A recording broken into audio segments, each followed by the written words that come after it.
اعوذ باللہ من الشیطان الرجیم بسم اللہ الرحمن الرحیم رب اشرح لی صدری ویسر لی امری واحلل عقدۃ من لسانی یفقہوا قولی وقل رب زدنی علما وقل رب زدنی علما وقل رب زدنی علما۔ السلام علیکم ورحمۃ اللہ وبرکاتہ۔ پیارے بچوں، آج 8 اگست سن 2020 بروز ہفتہ کلاس 8 کا اردو کا سبق آپ کے سامنے ہے۔ آپ اپنے کتاب کا پیج نمبر 70 نکالیں گے تو آپ کے سامنے یہ سبق آ جائے گا۔ پیارے بچوں، یہ سبق امتحان مرزا فرحت اللہ بیگ نے لکھا ہے، ان کے مضامین سے یہ لیا گیا ہے۔ اگر مرزا فرحت اللہ بیگ کے بارے میں بات کرتے ہیں تو مرزا فرحت اللہ بیگ دلی میں پیدا ہوئے اور سن 1883 کو ان کی ولادت ہوئی اور 1947 کو ان کی وفات ہوئی۔ مرزا فرحت اللہ بیگ، ان کا طرز تحریر سادہ اور پر لطف ہوا کرتا تھا۔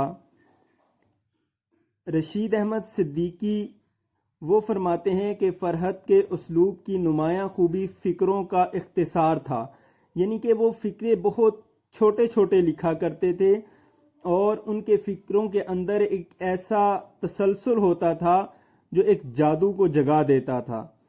مرزا فرحت اللہ بیگ ابتدا میں مرزا علم نشرہ کے کلمی نام سے لکھا کرتے تھے، لیکن بابائے اردو ڈاکٹر مولوی عبدالحق اور عظمت اللہ خان نے ان کی ہمت بڑھائی تو وہ اپنے اصل نام سے لکھنے لگے، اور ان کے تمام مضامین فرحت کے نام سے شائع ہو چکے ہیں۔ اور مرزا فرحت اللہ بیگ صرف شاعر ہی صرف مضامین نگار ہی نہیں تھے، بلکہ وہ ایک قادر الکلام شاعر بھی تھے۔ میری شاعری ان کے کلام کا انتخاب ہے۔ تو پیارے بچوں، یہ امتحان کا جو مضمون ہے یا جو سبق ہے، یہ بھی مرزا فرحت اللہ بیگ کی کتاب مضامین فرحت سے لیا گیا ہے۔ پیارے بچوں، اب ہم چلتے ہیں اس کی سرگرمی کی طرف۔ تو سرگرمی میں آپ کو دیتا ہوں، آپ نے مرزا فرحت اللہ بیگ کا کوئی اور مضمون پڑھ کے اس کو خشخط کر کے اپنے ایچ اے رجسٹر کے اوپر لکھنا ہے۔ اب چلتے ہیں اس کے تدریسی مقاصد کی طرف۔ اس میں آپ کیا کیا چیزیں جانیں گے تو یہ آپ کے سامنے لکھی ہوئی ہیں۔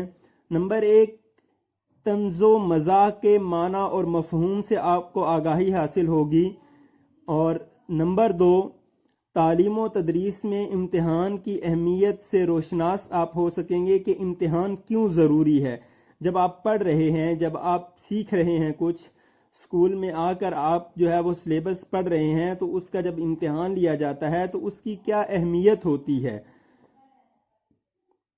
اور تیسری بات کہ امتحان میں کامیابی کے لیے صرف ذاتی محنت اور قدرت کی مدد ہی کام آتی ہے۔ جبکہ آپ اس سبق کو پڑھیں گے تو آپ کو اس میں پتہ چلے گا کہ کیسے جو ہے وہ ذاتی محنت اور قدرت کی مدد آپ کے کام آ سکتی ہے۔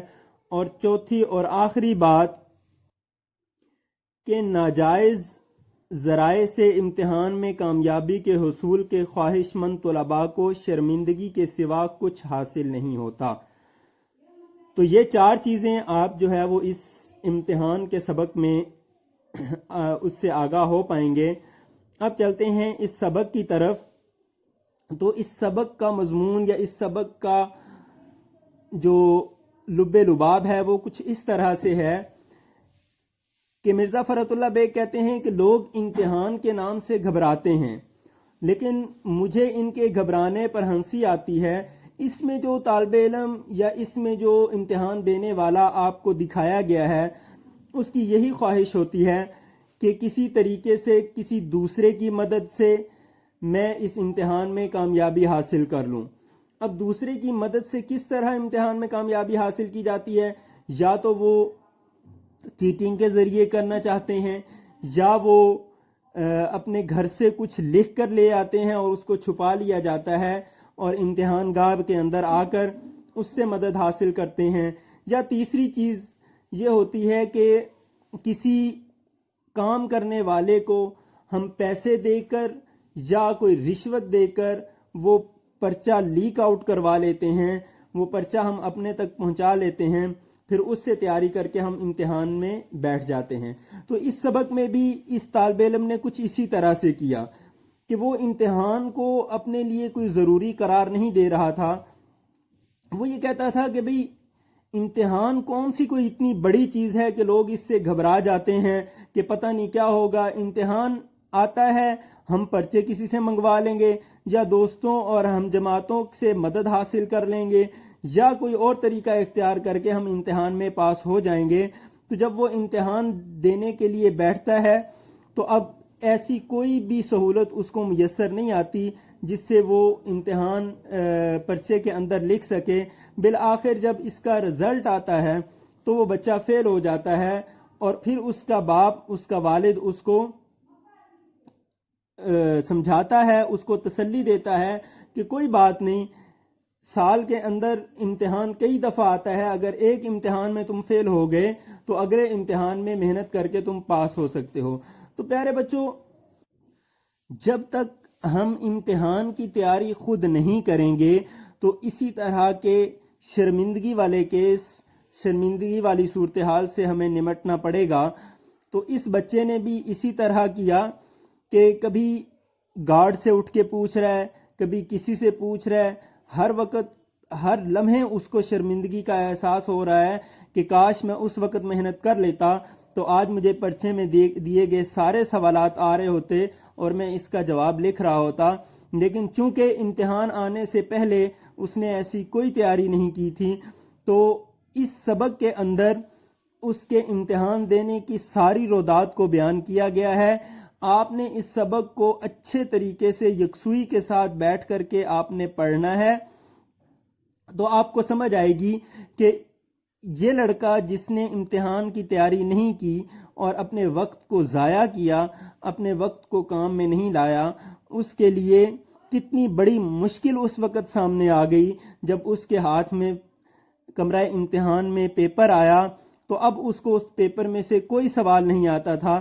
جو سوال وہ پڑھتا تھا وہی سوال اس کو کھانے کو دوڑتا تھا، کیونکہ اس نے امتحان کی تیاری نہیں کی تھی اور اب اس کو شرمندگی کا احساس ہو رہا تھا۔ بالآخر جب وہ خالی پرچہ دے کر کے اٹھا اور رزلٹ سامنے آیا تو اب اس رزلٹ اس کی توقع کے عین مطابق تھا کہ وہ بچہ فیل ہو چکا تھا، اور اس کی فیل ہونے کی سب سے بڑی وجہ یہی تھی کہ اس نے اس پرچے کی، اس امتحان کی تیاری نہیں کی تھی، اور وہ اسی آس میں تھا، اسی امید میں تھا کہ میں کسی دوسرے کی مدد سے یا کسی کو پیسے دے کر اس امتحان میں کامیاب ہو جاؤں گا۔ تو بیٹا، سب سے بڑی چیز جو انسان کو اس وقت کام آتی ہے، امتحان کے وقت کام آتی ہے، وہ اس نے جو ذاتی محنت کی ہوتی ہے وہ اس کے کام آتی ہے، اور دوسری چیز اللہ کی مدد اس کے کام آتی ہے کہ بالفرض محال اگر اسے کوئی چیز بھول بھی جاتی ہے، چونکہ اس نے تیاری کی ہوتی ہے، اس نے پڑھا ہوتا ہے، تو اللہ تبارک و تعالیٰ کی ذات اسے وہ چیز یاد کروا دیتی ہے۔ اور سب سے بڑی چیز اس میں جو آپ کو سمجھ آئے گی وہ یہ آئے گی کہ امتحان میں کامیابی کے حصول کے لیے سب سے جو اہم چیز ہے وہ ہے انسان کا اپنا محنت کرنا۔ اگر وہ محنت نہیں کرتا تو سوائے شرمندگی کے اس کو کچھ بھی حاصل نہیں ہوتا، اس کو کچھ بھی جو ہے وہ اس کا رزلٹ نہیں ملتا۔ تو آپ نے اس سبق کو اب اچھے طریقے سے پڑھنا ہے اور یکسوئی میں بیٹھ کر کے پڑھنا ہے، تاکہ آپ کو امتحان کے سبق میں چیدہ چیزیں اس سے آپ کو آگاہی حاصل ہو جائے۔ اب چلتے ہیں اس کی ڈائری کی طرف۔ تو بیٹا، اس کے نوٹس آپ کے پاس موجود ہیں۔ آپ نے نوٹس کی مدد سے جو بھی اس میں سوال جواب یا اس کے اندر جو بھی چیزیں دی گئی ہیں وہ آپ نے اپنے ایچ اے رجسٹر کے اوپر یاد کر کے لکھنی ہیں، اور اس کے ساتھ ساتھ اس کی پوری مشق، سوال جواب، جملے یا جو چیزیں بھی اس کی مشق میں دی گئی ہیں وہ آپ نے یاد کرنی ہے سب سے پہلے، اور پھر اس کے بعد اس کو اپنے ایچ اے رجسٹر کے اوپر لکھنا ہے۔ اور بیٹا، آپ نے یہ سبق اچھے طریقے سے پڑھنا ہے، کیونکہ اس کے بعد آپ سے میں اس سبق کے متعلق کوئی بھی سوال کر سکتا ہوں تو آپ کو جواب دینا ہوں گے۔ امید کرتا ہوں کہ آپ کو یہ سارا سبق اچھے طریقے سے سمجھ میں آ گیا ہوگا۔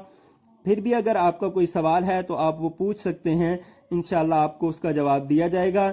اس کے ساتھ ہی ہم اس کا اختتام کرتے ہیں۔ اختتامی دعا پڑھ لیتے ہیں۔ سبحانک اللہم و بحمدک اشہد ان لا الہ الا انت استغفرک و اتوب الیک۔ اللہ ہم سب کو اپنے حفظ و امان میں رکھے۔ فی امان اللہ۔